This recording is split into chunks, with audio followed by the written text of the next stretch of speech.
তুমি কি আমাকে ভালোবাসো? বাসি। তোমার আমার রিলেশন আমার বাবা কখনোই মেনে নেবে না। আমি আজকে রাতে তোমার জন্য ওয়েট করবো। যদি না আসো তাহলে আমাদের রিলেশন এখানেই শেষ। ভিডিওটি শেষ পর্যন্ত দেখার অনুরোধ রইল। কেমন মাথা ব্যথা করতেছে? শাকিল, এই সামনে কোনো ফার্মেসি টার্মেসি দেখলে থামাইস তো। ফার্মেসি? তোর তো বিয়ে হয় নাই, বিয়ের আগে কি ফার্মেসি? না না, ফার্মেসিতে বিয়ের পর। বর্তমান দিনের ওর মাথা ব্যথা করতো, তুই মাথা ব্যথার ওষুধ কেনার জন্য ফার্মেসিতে যাচ্ছ, অন্য কিছু না। তাহলে ঠিক আছে।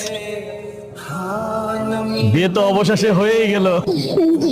হ্যাঁ মাহিন, তোর বাবার বেঁচে নেই। বাবার কথা শুনে রিয়াকশনটা একই।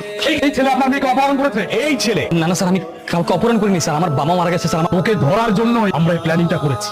স্যার আমি আমার নিজের ইচ্ছে গিয়েছি, কেউ আমাকে অপহরণ করেনি। আমার বয়স এখন 18 বছর প্লাস, আর আমরা কোড রেজিস্টার করে বিয়ে করেছি। আপনি দেখতে পারেন। আমি আমার মেয়ের জামাতা হিসেবে কিনে দিচ্ছি।